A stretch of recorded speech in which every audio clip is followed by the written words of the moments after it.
Aspergillus जो है ये भी मोल्ड है और इसके स्पोर्स होंगे और ये कोल्ड में रहेगी इन्वायरमेंट में।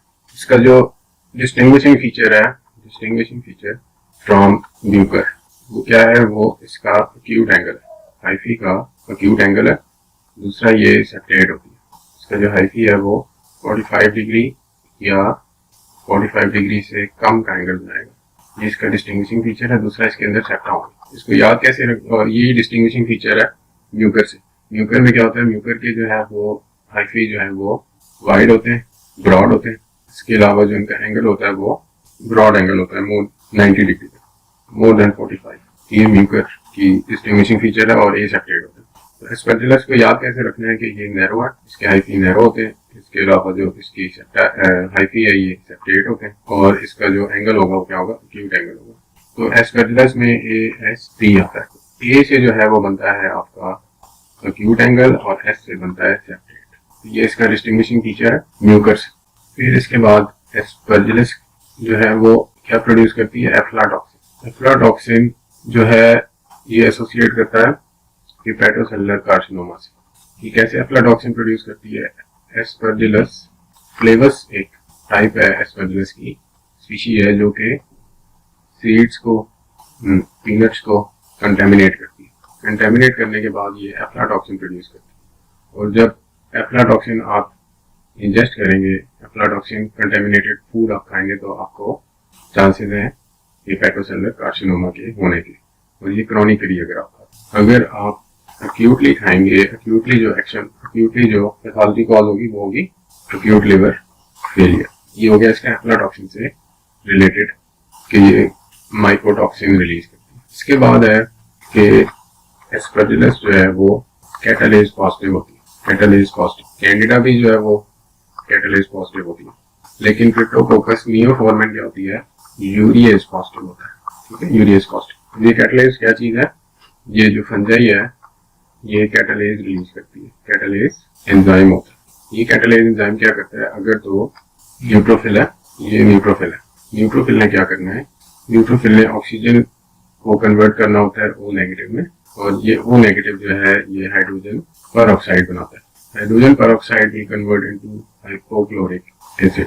और ये हाइपोक्लोरिक एसिड जो है कोई भी एंटीजन होता है जिसमें बैक्टीरिया या फंजाई आते हैं, फंजाई है, उसके ऊपर एक्ट करके इसे किल करता है। ये नॉर्मल मैकेनिज्म। ये हाइपोक्लोरिक एसिड ऑक्सीजन को O नेगेटिव में कन्वर्ट करने के लिए NADPH ऑक्सीडेज एंजाइम चाहिए होता है। इसके अलावा हाइड्रोजन पर ऑक्साइड को कन्वर्ट करने के लिए माइलो पर ऑक्सीडेज चाहिए होता है। माइलो पर ऑक्सीडेज एंजाइम, ये जो है हाइड्रोजन पर ऑक्साइड और ये जो है हाइपोक्लोरिक एसिड। ये नॉर्मल मैकेनिज्म है किल करने का। कोई भी एंटीजन, बैक्टीरिया, फंजाई, ये वायरस बॉडी के अंदर एंटर होता है तो ऑक्सीजन फ्री रेडिकल्स जो है वो न्यूट्रोफिल्स बनाते हैं। ये जो एस्परजिलस और कैंडिडा है ये क्या प्रोड्यूस करता है, ये कैटालेज। कैटालेज क्या करता है, हाइड्रोजन पर ऑक्साइड पे एक्ट करता है और हाइड्रोजन पर ऑक्साइड को वाटर और CO2 में कन्वर्ट कर देता है, न्यूट्रलाइज कर देता है कैटालेज। इसी तरह अगर ये कैंडिडा होगा तो कैंडिडा भी सही है। लेकिन क्रिप्टोकोकस नियोफोर्मेन जो है वो यूरिएज प्रोड्यूस करता है, तो यूरिएज जो है वो एसिड से बचाता है। अब ये एक डिजीज होती है जिसमें NADPH जो है वो डिक्रीज होता है, उसको हम कहते हैं क्रॉनिक ग्रैनुलोमेटस डिजीज। अगर तो कोई पेशेंट है, बंदा है जिसका ये NADPH ऑक्सीडेज कम है या बनता नहीं है, तो क्या होगा, ऑक्सीजन जो है वो O नेगेटिव में नहीं कन्वर्ट होगी और आगे प्रोसेस स्टार्ट नहीं होगा। ऐसे पेशेंट्स में एस्परजिलस और कैंडिडा जो है वो इजीली ग्रो कर सकता है, इजीली सर्वाइव कर सकता है, क्योंकि उसके अंदर NADPH2 नहीं है। अगर तो है भी और सारा प्रोसेस हो भी रहा है, लेकिन जो फंजाई है वो कैटालेज रिलीज कर रही है, कैटालेज जो है वो न्यूट्रलाइज कर रही है हाइड्रोजन पर ऑक्साइड को, तो ये वाला स्टेप जो है वो नहीं होता, ये वाला, जिसकी वजह से हाइपोक्लोरिक एसिड नहीं बनेगा और फंजाई सर्वाइव कर लेती है। ये कैटालेज पॉजिटिव का मैकेनिज्म है। एस्परजिलस जो है वो 3 तरह की मैनिफेस्टेशन देती है, क्लिनिकल मैनिफेस्टेशन। पहली जो है वो एलर्जी है, दूसरी number 1 is allergic, number 2 is aspergilloma and number 3 is invasive है। होता यह है कि जो एस्परजिलस मोल्ड है इसमें क्या बनाने होते हैं, इसमें स्पोर्स बनाने होते हैं। इसके स्पोर्स जो है वो एनवायरनमेंट में होते हैं और वो आपने इनहेल कर ली। इनहेल करने के बाद ये आ जाएंगे आपके रेस्पिरेटरी सिस्टम। गैस पार्टिकल हो, एंटीजन हो, उसको फौरन रिस्पॉन्स देता है और हाइपर सेंसिटिविटी रिएक्शन होता है। हाइपर सेंसिटिविटी रिएक्शन कौन सा होगा? टाइप 1। इसमें आपको एलर्जी में क्या क्या साइन सिम्टम्स मिलते हैं? वीज मिलेगा, कफ मिलेगा। ये एलर्जी के स्कोर जो है वो रेस्पिरेटरी सिस्टम में एंटर हुए और बॉडी ने रिस्पॉन्स शो की। ये कौन से पेशेंट्स में जो है वो कॉमनली हो सकता है? वो पेशेंट जो ऑलरेडी एस्थमेटिक हो या जिनको सिस्टिक फाइब्रोसिस हो। एस्थमेटिक पेशेंट जो है वो हाइपर सेंसिटिविटी टाइप 1 शो करते हैं। और सिस्टिक फाइब्रोसिस में ये होता है कि जो रेस्पिरेटरी सिस्टम है इसकी म्यूकोजा है, जो रेस्पिरेटरी सिस्टम की म्यूकोजा है इसके ऊपर होते हैं सीलिया, और इसी के जो म्यूकोजा है उस पे होते हैं म्यूकस सीक्रेटिंग ग्लैंड्स, और ये सीक्रेट करते हैं म्यूकस रेस्पिरेटरी म्यूकोजा के अंदर जो mucus secreting glands. Cystic fibrosis में क्या होता है? सिस्टिक फाइब्रोसिस में ये होता है कि जो आपके सीलिया है ये और म्यूकस सीक्रेटिंग ग्लैंड ये म्यूकस कम सीक्रेट करना शुरू करते हैं और सीलिया जो है वो डिसफंक्शनल होता है।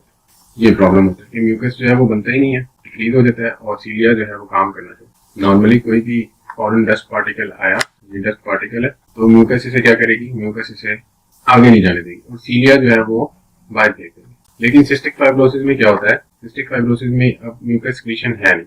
जब म्यूकस सीक्रेशन नहीं है तो ये जो एस्परजिलस या कोई भी एंटीजन है ये आएगा, ये यहाँ पे आके रिजाइड कर देगा, फंस जाएगा। और सीलिया ऑलरेडी काम नहीं कर रहे तो ये एक्सपोल्ड आउट या बाहर को नहीं फेंक सकते, कफ आउट नहीं कर सकते। इसकी वजह से ये जो एंटीजन है यहाँ पे इन्फिल्ट्रेट करेगा, ग्रो करेगा, ठीक है, और यहाँ पे एलर्जी होगी, एलर्जिक रिएक्शन होगा। इसके अलावा याद रखें कि म्यूकस या जितने भी वेट सर्फेसेज हैं उन पे क्या होता है? इनके अंदर होती है IgA एंटीबॉडी होती है, एंटीबॉडी। तो IgA एंटीबॉडी भी इधर नहीं होगी जो कि प्रोटेक्ट कर सके, जिसकी वजह से बॉडी क्या शो करेगी? Hyper sensitivity reaction type 1। इसको हमने नाम दिया हुआ है ABPA, allergic broncho pulmonary aspergillosis. ये सारा एलर्जी से रिलेटेड है। फिर आ जाता है आपका aspergilloma. What is aspergilloma? Aspergilloma का मतलब है फंगल बॉल। एक फंगल बॉल बन जाती है लंग्स में। फॉर एग्जांपल लंग्स के अंदर क्या बन गई? फंगल बॉल बन गई। ये फंगल बॉल जो है ये ऐसे नहीं है कि एस्परजिलस जो है वो लंग्स के अंदर आ गए, इसकी स्पोर्स और फंगल बॉल बन गई। ये जो पेशेंट है जिसके लंग्स में आपको फंगल बॉल नजर आ रही है, एस्परजिलोमा नजर आ रहा है, प्रीवियसली इसको टीबी हो जाता होगा या कोई और फंगल इन्फेक्शन लंग्स का या बैक्टीरियल इन्फेक्शन क्लेब्सियला का। तो ये वो कंडीशन है जिसमें क्या होता है? कैविटीज बनती है। ये वो कंडीशन है जिनमें ग्रैनुलोमा बनता है। ग्रैनुलोमा बनने के बाद कैविटीज बन जाती है। तो ऑलरेडी जो है इसके लंग्स में क्या थी? इस पेशेंट के लंग्स में कैविटीज प्रेजेंट थी। पहले यहाँ पे कैविटी प्रेजेंट थी, यहाँ पे कैविटी प्रेजेंट थी। तो एस्परजिलस के जो स्पोर्स हैं इधर आए, क्यों इधर तक पहुंचे? क्योंकि सीलिया जो है वो काम नहीं कर रहा था और म्यूकस जो है वो प्रेजेंट नहीं था, वो बाहर नहीं फेंक सका, और यहाँ पे आके इन्होंने कैविटी को ऑक्युपाई कर दिया, कॉलोनाइज कर दिया कैविटी। तो ये जो है ये आपको अपीयरेंस देंगे फंगल बॉल की। एक फंगल बॉल है, इसको कहते हैं एस्परजिलोमा। साइन सिम्टम्स क्या होंगे? फीवर हो सकता है, कफ हो सकती है। जो सबसे इंपॉर्टेंट साइन सिम्टम आपने याद रखना है वो है हिमोप्टिसिस। हिमोप्टिसिस जो है वो टीबी में भी होता है और एस्परजिलोमा में भी हो सकता है। ये आपका एस्परजिलोमा, ये ऑलरेडी पेशेंट जो है वो प्रीडिस्पोज था टीबी से, फंगल इन्फेक्शन क्लेब्सियला से, उसकी बॉडी के अंदर लंग्स के अंदर प्रीवियसली कैविटीज मौजूद थी, एस्परजिलस ने एंटर होके उन कैविटीज को कॉलोनाइज कर। Next is invasive. इन्वेसिव में क्या होता है? इन्वेसिव में जो एस्परजिलस के स्पोर्स हैं, ये स्पोर्स ये जो है ये ब्लड वेसल के अंदर एंटर होते हैं। ब्लड वेसल में आ जाते हैं इसके स्पोर्स, इन्वेड करके। इन्वेसिव है, ब्लड वेसल में आ गए तो ये ब्लड वेसल्स को डैमेज करेंगे। तो ये ब्लड वेसल्स को डैमेज करेंगे।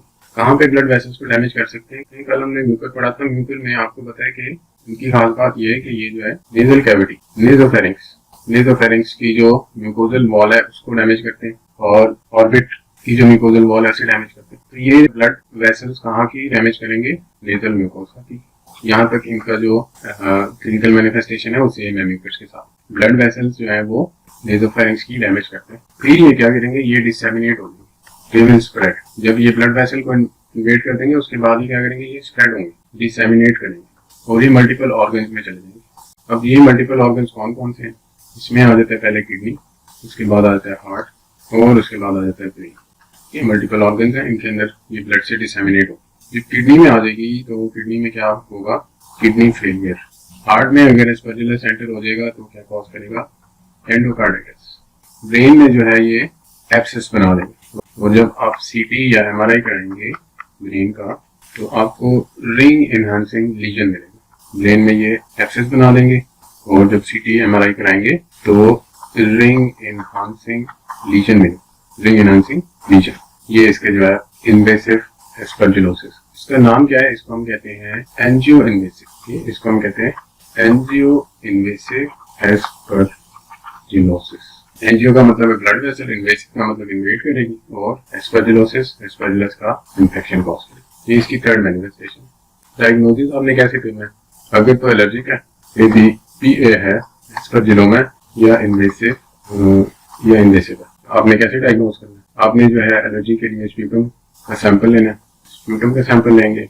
एस्परजिलोमा है तो ब्रोंकियल, अगर तो इन्वेसिव है तो ब्लड को लेंगे। ब्लड को लेके आपने अंडर द माइक्रोस्कोप देखना होगा। इन सारी चीजों को आपने माइक्रोस्कोपी करनी होगी। स्प्यूटम की माइक्रोस्कोपी, जो फ्लूइड आपने लबास से कलेक्ट किया है, ब्लड माइक्रोस्कोपी, तो आपको क्या नजर आएगा? इस तरह का स्ट्रक्चर नजर आएगा, जिसके हाइफी है, उसके अंदर सेप्ट है, और जो हाइफी की ब्रांचिंग हुई है वो अक्यूट एंगल है, यानी 45 डिग्री से बराबर या कम है।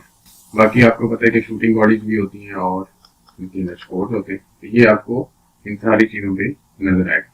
इसके अलावा आप क्या कर सकते हैं? आप एंटीजन एंटीबॉडी टेस्ट कर सकते हैं, लेकिन माइक्रोस्कोपी पे आपको डायग्नोसिस मिल जाता है। और जो बोर्ड एग्जाम्स है, बोर्ड एग्जाम्स भी आपसे माइक्रोस्कोपी ही पूछते हैं, एस्परजिलस की और म्यूकस। ट्रीटमेंट क्या करेंगे आप? इन्वेसिव जो है ना वो ज्यादा डेंजरस है, क्योंकि इसमें मल्टीपल ऑर्गन्स इन्वॉल्व हो रहे हैं, स्पेशली ब्रेन भी इन्वॉल्व हो रहा है। इसके लिए आप एम्फोटेरिसिन यूज करेंगे। जो एस्परजिलोमा और जो आपका एलर्जिक, इसके लिए भी आप एम्फोटेरिसिन यूज कर सकते हैं, लेकिन ये इतने ज्यादा सिवियर नहीं है। तो इसके लिए आपने क्या यूज करनी है? एजोल यूज करनी है। एजोल में भी अक्सर एमसीक्यू पूछते हैं कि स्पेसिफिक कौन सी एजोल यूज करेंगे इसके लिए। एस्परजिलस के लिए भी स्पेसिफिक एजोल, उसका नाम है वेरिकोनाजोल। एस्परजिलस के लिए वेरिकोनाजोल आप यूज करते हैं एजोल से, और एम्फोटेरिसिन भी इन्वेसिव के लिए यूज करते हैं। यही इसके की पॉइंट्स हैं। एस्परजिलस आज किया है। एस्परजिलस में पहली चीज उसने माइक्रोस्कोपी बताई कि सेप्टेट हाइफी होते हैं, ब्रांच होते हैं, और 45 का क्यूट एंगल बनता है, तो बाई शेप होते हैं और ब्रांच। अब इसमें मैंने आपको ये बताया कि ये सबसे पहले जो है वो some species of aspergillus, species कौन सी थी? फ्लेवस। ठीक है, यहाँ पे जो स्पीशी दी हुई है बाकी फ्यूमिकाटस है, लेकिन जो एफ्लाटॉक्सिन प्रोड्यूस करती है वो फ्लेवस है। एक तो ये पॉइंट हो, प्रोड्यूसेस एफ्लाटॉक्सिन, और एफ्लाटॉक्सिन एसोसिएट करता है हेपेटोसेलुलर कार्सिनोमा से। ये एमसीक्यू है। इसके बाद हमने किया कि एस्परजिलस जो है वो कैटालिस पॉजिटिव होता है। ये जो है वो एलर्जीज कॉज करता है, नंबर 1। नंबर 2 जो है ये एस्परजिलोमा कॉज करता है, और नंबर 3 जो है ये इन्वेसिव होता है। एलर्जिक ब्रोंकोपल्मोनरी एस्परजिलोसिस जो है हाइपर सेंसिटिविटी रिएक्शन है, कौन सा? Type 1 to aspergillus growing in the lungs. Aspergillus क्यों ग्रो करता है? अगर तो पेशेंट एस्थमेटिक है या सिस्टिक फाइब्रोसिस का, इस वजह से इसको जो है वो एस्परजिलस ग्रो करेगा, क्योंकि बॉडी स्पिट आउट नहीं कर सकती डस्ट पार्टिकल्स या कोई भी पार्टिकल्स। और अगर परमानेंटली ये जो है वो एस्परजिलस रेस्पिरेटरी सिस्टम में रहेगा तो ब्रोंकाइटिस हो सकता है, परमानेंट डैमेज, और इओसिनोफिलिया होगा, क्योंकि एलर्जी है, ठीक है, एलर्जिक रिस्पॉन्स है, तो इओसिनोफिल्स का काउंट रेज हो जाता है। और टाइप 1 हाइपर सेंसिटिविटी में IgE भी रेज हो जाती है। ठीक है, तो ये इसका पॉइंट्स हो गए। इसके बाद है एस्परजिलोमा। एस्परजिलोमा जो है वो फरबॉल को कहते हैं, फरबॉल होती है ये। फरबॉल जो है वो फंगल बॉल हो गया, फंगल बॉल, नॉट फरबॉल। ये किसमें होता है? अगर प्री एग्जिस्टिंग लंग्स कैविटी हो किसी में, स्पेशली इन टीबी। ये भी एमसीक्यू है। एक पेशेंट है टीबी का, उसको 2 साल पहले टीबी हुआ, उसने मेडिसिन ली, ठीक हो गया। अब वो आपके पास दोबारा आता है और उसको क्या हो रहा है? हीमोप्टिसिस हो रहा है, सिम्टम दिया होगा, फीवर हो रहा है, कफ हो रही है, क्रॉनिक कफ है, बताएं जी क्या हो सकता है? तो ऑफ कोर्स उसको टीबी जो है वो दोबारा हो सकती है, रिलैप्स ऑफ टीबी भी होगा, लेकिन साथ में आपने ये एस्परजिलोमा को ध्यान में रखना है कि इसको फंगल इन्फेक्शन भी हो सकता है। एस्परजिलोमा, क्योंकि एस्परजिलोमा में भी क्या होता है? हेमोप्टिसिस होता है। टीबी में भी क्या होता है? हेमोप्टिसिस होता है। फिर जो है इन्वेसिव एस्परजिलस जो है वो इन्वेड कर देती है किसे? Blood vessel. Blood vessels of the nasopharynx पहले करेगा, तो उस जगह पे नेक्रोसिस होगा। नेक्रोसिस के बाद एस्कार भी बन सकती है, जैसे म्यूकस में हो। लेकिन क्या होता है, ये जो है ब्लड वेसल्स को इन्वेड करके ये डिसेमिनेट हो जाता है, ये स्प्रेड हो जाता है। तो aspergillosis in immunocompromised patient, specially those with neutrophil dysfunction. Immunocompromised patient वो वाले जो न्यूट्रोफिल डिस्फंक्शन होता है, जिनमें न्यूट्रोफिल काम नहीं करता। ये HIV वाले नहीं है, न्यूट्रोफिल जो है वो डिस्फंक्शन है, और उस डिजीज का नाम है chronic granulomatous disease. Chronic granulomatous disease में NADPH ऑक्सीडेज जो है वो नहीं बनता। जिसकी वजह से ऑक्सीजन जो है वो नेगेटिव ऑक्सीजन में कन्वर्ट नहीं हो पाता और आगे न्यूट्रोफिल जो है वो हाइड्रोजन पेरोक्साइड और हाइपोक्लोरिक एसिड नहीं बना सकता, जिसकी वजह से जो भी ऑर्गेनिज्म होगा यहाँ पे फंजाई है वो ग्रो करेगा। Because Aspergillus is catalase positive, तो कैटलेज क्या करेगा, कैटलेज जो है हाइड्रोजन पेरोक्साइड को न्यूट्रलाइज कर देगा वाटर एंड CO2। इसके बाद आ जाता है ट्रीटमेंट में जो है वो एजोल्स आपने यूज करने, कौन सा वोरिकोनाजोल, ये MCQ में अक्सर पूछते थे कि कौन सा स्पेसिफिक आपने एजोल यूज करना है। इसके अलावा आप एम्फोटेरिसिन B भी यूज कर सकते हैं, लेकिन amphotericin B is a big gun, बड़ी तोप है, तो बड़ी चीजों के लिए यूज करना है, जो कि ये वाले इन्वेसिव एस्परजिलोसिस। और इकाइनोकैंडिन जो है वो सेकंड लाइन है। इकाइनोकैंडिन में कौन सी आती है, कैस्कोफंजिन। कैस्कोफंजिन जो है वो हम कैंडिडा में भी यूज करते हैं, कैंडिडा के इन्फेक्शन में भी यूज करते हैं अगर तो रेजिस्टेंट हो कैंडिडा या HIV के पेशेंट्स, तो यहाँ पे भी आता है second line of drug users. तो कैंडिडा जो है वो भी कैटलेज पॉजिटिव है, Candida is also catalase positive. Catalase positive है एस्परजिलस। नियोफॉर्मिन जो है वो यूरिएज पॉजिटिव था। इधर जो है एस्परजिलस में जो ब्रेन की बात आएगी तो यहाँ पे आएगा रिंग एनहांसिंग लीजन। क्रिप्टोकोकस में जब बात आएगी तो सोप बबल लीजन, ठीक है, सोप बबल लीजन, ये ब्रेन में और ये भी ब्रेन में, ठीक है। कैंडिडा जो है ये कैटलेज पॉजिटिव है, एस्परजिलस कैटलेज पॉजिटिव है, लेकिन क्रिप्टोकोकस नियोफॉर्मिन जो है वो यूरिएज पॉजिटिव।